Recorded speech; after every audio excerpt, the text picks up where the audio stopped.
تو یہ ایک بہتر نظام ہو گیا ہے کہ آپ ایک طرف سے انٹر ہوتے ہیں, آپ کنکریاں مارتے ہیں اور دوسری طرف سے آپ باہر نکل جاتے ہیں. خواتین کے لیے بھی یہی ہے, لیکن عام طور سے دیکھا گیا ہے کہ خواتین جب بھی جا رہی ہوتی ہیں کسی کے ساتھ بھی, تو خیر اس وقت تو اتنا ہوش نہیں ہوتا کسی کو, لیکن پھر بھی میں نے دیکھا ہے کہ لوگ خواتین کا احترام کرتے ہوئے ان کو جگہ دے دیتے ہیں, تھوڑا خیال کر لیتے ہیں کہ ٹکرا نہ جائیں یا ایسا کچھ نہ ہو. تو خواتین کے لیے بھی وہ تمام چیزیں اسی طرح سے ادا کرنی ہے ان کو جیسے کہ مردوں کو ادا کرنی ہے, اور اپنی ان تمام چیزوں کا خیال رکھنا ہے جو کہ دین نے ان کو بتا دی ہیں کہ آپ نے جو, حالانکہ ویسے تو پردہ آپ کو کہا گیا لیکن فیس آپ نے بالکل نہیں چھپانا ہے اپنا, تو وہ تمام چیزیں ویسے ہی ہیں جیسے نور بھائی. قربانی کے عمل کی طرف جب آپ پہنچتے ہیں تو اگر ایک فیملی ساتھ میں حج کر رہی ہے, 5 افراد ہیں, 6 افراد ہیں, ہر شخص پہ الگ قربانی واجب ہے؟ کہ حج کی 3 اقسام ہیں, حج افراد ہے, تمتع ہے, حج قارن ہے. حج افراد والے کے لیے تو قربانی نہیں ہے, تمتع اور قارن کے لیے کہ وہ جب اپنا احرام کھولے گا تو اس پہ قربانی کرنا واجب ہے. اور جو لوگ حجاج ہوں گے وہ حدود حرم کے اندر ہی قربان گاہ میں جانوروں قربان کریں گے. ایسا نہیں ہے کہ جو جیسے آپ احرام کھولیں گے تو آپ کو حدود حرم تقریباً 25 کلومیٹر کا وہ ایریا بنتا ہے یا 23 کلومیٹر کا, تو اس کے اندر ہی قربانی کرنا ہے. کوئی شخص وہاں کہتے ہیں وہ تو حج کی قربانی ہے. کوئی شخص حج کرنے گیا, جیسے میرے والد صاحب رحمۃ اللہ علیہ گئے تو انہوں نے کہا تھا کہ بیٹا تم میرے نام سے یہاں بھی قربانی کرنا. تو یہاں جو قربانی ہو رہی ہوتی ہے وہ اس کے وجوب میں آتی ہے. جیسے ہمارے اہل سنت کے اندر کچھ علماء کے نزدیک یہ سنت موقدہ ہے, مگر احناف کے نزدیک جو ہے ہمارے یہاں وہ واجب ہے. اگر وہ واجب و فرض کو سنت کو دیکھا جائے تو وہ آگے جا کے سملر تقسیم چیزیں بنتی ہیں. قرآن مجید فرقان حمید کے اندر ہے نا, فصل لربک وانحر, بس نماز پڑھیے اور قربانی کیجیے. تو قربانی کرنا واجب ہے. کن کے لیے؟ کہ جو احرام کھولیں گے, میں پھر بتا دوں, حج افراد اور حج تمتع اور حج قارن کے لیے. اس میں کیا فرق ہے اگر واضح اقسام ہے کافی ساری؟ ٹھیک ہے, تو اگر ایک فیملی جاتی ہے تو ہمیں کیسے پتا ہو کہ کون سی نیت؟ ہاں مطلب دیکھیں جو علماء کرام ہوتے ہیں نا, وہ ایک شخص گیا جس نے صرف حج کیا جی, تو وہ حج افراد ہو گیا, تو اس پہ قربانی کا وہ نہیں آتا. لیکن جو شخص ایک ہی عمرہ باندھتا ہے, جیسے نبی پاک صلی اللہ علیہ وآلہ وسلم کے لیے آپ نے ایک یعنی کہ احرام بانا, آپ نے عمرہ کیا اور عمرہ کرنے کے بعد آپ نے حج کیا جی, یہ حج قران ہے. تمتع ہے کہ آپ گئے تھے, آپ نے عمرہ کیا اور پھر آپ نے عمرہ کھول لیا, مکمل کر لیا, احرام کھول لیا اور آپ نے قصر کروا لیا. اس کے بعد جب حج کا ایام آیا تو آپ نے پھر دوبارہ 8 سے بانا اور آپ 13 کا آپ نے فارغ ہو گئے. صحیح, اس طرح کی. تو یہ آپ کی نیت پہ فرق ہوتا ہے. اس کے لیے یقیناً آپ رابطہ کیجئے کہ آپ کے جو گروپ کے لیڈرز بھی ہوں گے. کئی آپ لوگوں کے سوالات اور بھی ہیں, خاص طور پہ خواتین کے سوالات ہیں کہ اگر محرم کوئی اس طرح نہ ہو جو آپ کو حج پہ اکمپنی کر سکتا ہو, تو اب گروپس میں جب لوگ جاتے ہیں, خصوصاً پاکستان سے باہر دیکھا گیا ہے کہ گروپس کی صورت میں جب لوگ جا رہے ہوتے ہیں تو اس میں آپ کے محرم کے بغیر بھی خواتین حج ادا کر رہی ہیں. Is that possible, not possible, اس پہ رائے لے لیں گے. دوسرا یہ کہ اب اکثر لوگ, میں نے میڈیا کے کئی لوگوں کو دیکھا ہے جو اس دفعہ الحمدللہ حج کے لیے گئے ہیں, لیکن کیا اس کے بعد you have to shave your head off, اس پہ بھی ذرا بات کریں گے, یا حج میں بھی, کیونکہ ہم نے یہ سنا تھا کہ ہمیشہ حج کے لیے ضروری ہے کہ آپ کو آپ کا سر منڈوانا ہوتا ہے مرد حضرات کے لیے, لیکن اس وقت دیکھا گیا ہے کہ وہ تھوڑے سے بال کاٹ کے وہ کہتے ہیں کہ جی دیٹ از ڈن. اس پہ تھوڑی سی کلیئرٹی لے لیں گے ایک چھوٹے سے بریک کے بعد.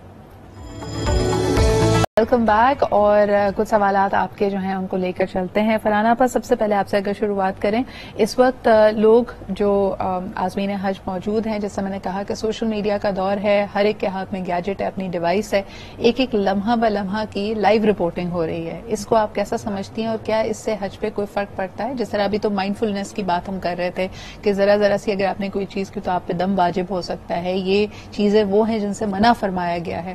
تو فوٹوگرافی, وی لاگنگ, اس کا کہاں سے, اس کو آپ کیسے دیکھتے ہیں؟ دیکھیے ویسے بنیادی طور پہ دیکھا جائے نا, جب ہم عبادت کی حالت میں ہوتے ہیں, چاہے وہ نماز ہو, روزہ ہو, حج ہو, زکوٰۃ ہو, جو بھی ہم کام کر رہے ہوتے ہیں, تو اس کے لیے سب سے پہلے یہ ضروری ہے کہ ہم دل سے اس میں شامل ہوں. اور جب ہم دل سے کسی چیز میں شامل ہوتے ہیں تو کبھی یہ ہو نہیں سکتا کہ ہمارا دھیان کہیں اور چلا جائے. تو یہ تو ایک اتنی بڑی عبادت ہے کہ جس میں ہمارا ذرا سا بھی دھیان کہیں اور نہیں جانا چاہیے. بہت دفعہ یہ تو میں نے خود بھی دیکھا, جب میں نے عمرہ یا حج کیا تو اس دوران بھی لوگ طواف کے دوران موبائل آن کر کے دکھا رہے ہوتے تھے کہ دیکھیں ہمارے پیچھے اتنا رش ہے, یا ہم اس طرح سے طواف کر رہے ہیں. میں تو سمجھتی ہوں یہ بہت ہی غلط بات ہے. اور پھر اگر ہم اگین وہی بات کہ رسول پاک صلی اللہ علیہ وآلہ وسلم کی تعلیمات کیا ہیں کہ جب تم کوئی بھی کام کرتے ہو اللہ کی عبادت کے حوالے سے تو پورے کے پورے جو ہے اس میں ڈوب کر اس میں شامل ہو کر کرو.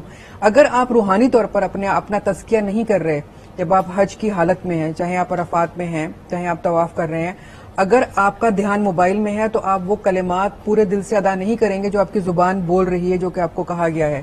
یا عرفات میں ہیں آپ اور آپ کو جو کہا گیا ہے کہ آپ نے دعائیں پڑھنی ہیں, آپ نے مغفرت کے اللہ تعالیٰ سے طلب کرنی ہے, توبہ کرنی ہے, آپ کے عشق کا اور آپ کی عاجزی کا یہ سفر ہے, آپ نے ندامت کا اظہار کرنا ہے. اگر ان تمام چیزوں سے آپ کا دھیان ہٹ جائے گا تو آپ کی عبادت ادھوری رہ جائے گی. تو اس لیے کبھی بھی عبادت کے دوران ان چیزوں کا استعمال نہیں کرنا چاہیے. دس از ویری ویری امپورٹنٹ. لیکن خاص طور پہ کچھ لوگوں کا خیال یہ بھی ہے کہ جی عمل کا دار و مدار نیت پہ ہے تو ہماری نیت دوسروں تک اچھی بات پہنچانا ہے, بٹ دیٹ از ڈیبیٹیبل. لیکن کہیں نہ کہیں یقیناً آپ کی عبادت میں, آپ کے فوکس میں اس سے خلل پڑتا ہے اور اس میں فرق آتا ہے. سہیل بھائی, جو لوگ قربانی کے حوالے سے سوال کرنا چاہوں گی, اس وقت ایک نیا ڈیبیٹ ہے, لوگ اس کو کوشچن کرنے لگے ہیں, پوچھنے لگے ہیں اس کا فائدہ کیا ہے, اور کئیوں کے لیے معاشی طور پہ یقیناً ان کی دسترس سے باہر ہے. یعنی ہم نے اس پہ باقاعدہ پروگرام کیا کہ اگر آپ ایک 45 کلو کا بکرا آپ کو پچھلے سال 45,000 کا مل رہا تھا, وہ تقریباً اس وقت پہنچ کے کہیں 90-80 پہ اس کی بات پہنچ رہی ہے, تو لوگوں کی دسترس میں نہیں ہے. کیا کرنا چاہیے؟ اور خاص طور پہ اگر ہم دوسرے GCC ممالک سے اس کو کمپیئر کرتے ہیں تو لوگ کہتے ہیں جی سلاٹر ہاؤس میں کر لیں, لیکن پاکستان میں ابھی بھی ہم یہ دیکھتے ہیں کہ بڑی مضبوط روایت ہے, بڑی مانی ہوئی روایت ہے کہ لوگ اپنے گھر پہ ہی قربانی کا فریضہ ادا کرنا چاہتے ہیں, جانور کو گھر پہ ذبح کرنا چاہتے ہیں. اس کو آپ کیسے دیکھتے ہیں؟ دیکھیے, یہ جو قربانی ہے جو یہاں کی جاتی ہے حاجیوں کے علاوہ, یہ ہمارے یہاں سنت ہے, جی, واجب نہیں ہے. کہتے بھی ہیں سنت ابراہیمی ہے, یہ عمال کرنا اس کو. تو یہ ضروری نہیں ہے کہ آپ کریں اور سب کچھ بیچ کے کریں, یا آپ کے معاشی حالات ایسے نہیں ہیں, یا آپ کو گھر کی ضروریات نہیں ہے تو آپ کریں. پھر میں یہ دیکھتا ہوں کہ اب جو ہمارے یہاں قربانی کا وہی والی بات ہے کہ روح عبادت ختم ہو گئی ہے. اب کمپٹیشن ہے, یہ لائے تھے 90,000 کا تو میں لاؤں گا 1 لاکھ کا, تو ایسی قربانی کرنے سے تو بہتر ہے کہ نہ کریں. اچھا, قربانی کرنے کا بنیادی طور پر مقصد ایک یہ بھی ہے کہ اگر آپ قربانی کر رہے ہیں تو اس کا گوشت تک ان غریبوں کو جن کے گھر میں سال بھر گوشت نہیں پکتا, ان تک آپ پہنچا دیں تاکہ وہ کم سے کم مہینہ 15 دن 10 دن کچھ گوشت کھا لیں. ہم نے تو یہ دیکھا ہے, لوگ کاٹتے ہیں جانور اور اس کے بعد فریزر میں وہ رکھا رہتا ہے اور سال بھر وہ چلتا رہتا ہے, یہ بھی دیکھا ہم نے. تو ایسی قربانی کا فائدہ کیا ہے؟ تو کیوں کر رہے ہیں ایسی قربانی؟ کس کے لیے کر رہے ہیں یہ یعنی جو اس کی اصل روح ہے, جو اس کی روح ہے وہ روح نہیں ہے تو پھر حالانکہ سب سے افضل امر اگر اس دن کی مناسبت سے دیکھا جائے تو قربانی ہی ہے, یہ ہماری تعلیمات ہے, تو اس سے آپ آنکھ چرا نہیں سکتے. لیکن ساتھ میں جو اس کا ایسنس ہے, اس کا اصل آپ کی نیت کیا ہے, وہ بڑی اہم ہے. نور بھائی, اس پہ آپ کچھ وضاحت مزید کرنا چاہیں گے؟ بسم اللہ الرحمن الرحیم. بالکل ہمارے نزدیک یہ واجب ہے, اور نبی پاک صلی اللہ علیہ وآلہ وسلم بی بی فاطمہ رضی اللہ تعالیٰ عنہ کے حوالے سے کہا کہ اے فاطمہ, جب تمہارا جانور ذبح ہو رہا ہو تو تم اس کے پاس کھڑے ہونا, کیونکہ خون گرنے سے پہلے اللہ سبحانہ و تعالیٰ بندے کے گناہ کو معاف فرما دیتے ہیں. اور آپ اللہ کے نبی صلی اللہ علیہ وسلم فرمایا کہ جانور جتنا اچھا تلاش کر سکتے ہو کرو, کیونکہ کل پولیس صراط سے یہ تمہاری سواریاں بنیں گی جو تمہیں جنت میں تمہارے دخول کا باعث بنیں گی. اور یہ بات یاد رکھیے گا کہ جب جانور کو آپ لے کر آئیں تو کسی کو دکھانے کے نہیں بلکہ اللہ کو منانے کے لیے. ہمارے یہ کام دکھانے کے لیے ہو رہا ہوتا ہے. آپ یہ دیکھیں کہ ایک ہستی جن کے 80 سال میں کے بعد اولاد ہو رہی ہے, اور ایک ہی بیٹا ہے, نبی کا بیٹا نبی ہے. اندازہ کریں کتنا خوبصورت ہوگا.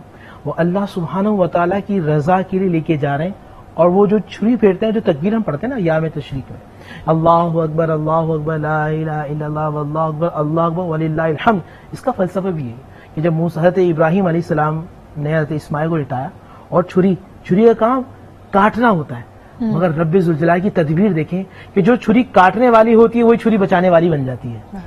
آگ کا کام جلانا ہوتا ہے, مگر جب ابراہیم اللہ کی رضا کے لیے جاتے ہیں تو آگ ٹھنڈا کر دیتی ہے. پانی کا کام ڈبونا ہوتا ہے, موسیٰ سمندر میں جاتے ہیں تو پانی محافظ بن جاتا ہے. تو جو کام آپ اللہ کی رضا کے لیے کریں گے وہ کام آپ کو ہمیشہ نفع دے گا. تو جب جانور پہ چھری پھیرے نا تو ساتھ میں چھری پھیرتے بھی یہ بھی کر لیں, پروردگار میں آج سے اپنی انا پہ بھی چھری پھیر رہا ہوں, اپنے تکبر پہ بھی, اپنے حسد پہ بھی, اپنے بغض پہ بھی, اپنی عداوت پہ بھی, اور اپنی نفرت کے لیے. مستحب عمل یہ ہے کہ جب جانور ذبح ہو جائے 3 اس کے حصے کریں, ایک رشتہ داروں کے لیے, ایک غربا اور مساکین کے لیے اور ایک آپ اپنے لیے. کوئی شخص سمجھتا ہے کہ میں آدھا کروں تو یہ بھی جائز ہے. اور کوئی شخص اگر بکرا ذبح کرتا اور پورا بھی رکھ لیتا ہے تو شریعت نے اس کی بھی اس کو اجازت دی ہے، مگر افضل یہ کہ 3 حصے کر کے تقسیم کیا جائے. بالکل صحیح. بہت بہت شکریہ ہمارے ساتھ آج ہمارا بڑا